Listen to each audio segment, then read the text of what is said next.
কি রে মামা, চিনছে তোরে? চিনছে মানে? একদম সবকিছু মনে আছে। তো চলে গেল কেন? ওরে নিয়ে কোথাও ঘুরতে যাইতি?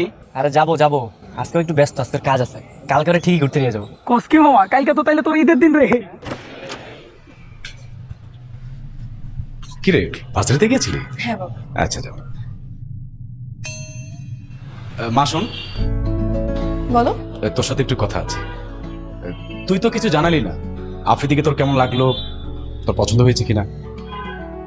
পছন্দ হবে না কেন বাবা? তোমরা যেমন বলেছো ও তো সব দিক থেকে পারফেক্ট, আর তোমাদের কথা তো আমি কখনো অবাধ্য হইনি। আর বিয়ে করাটা তো আমার স্বপ্ন, আমি ওকেই বিয়ে করবো। তোমরা সবকিছু ফাইনাল করো। ঠিক আছে জামা।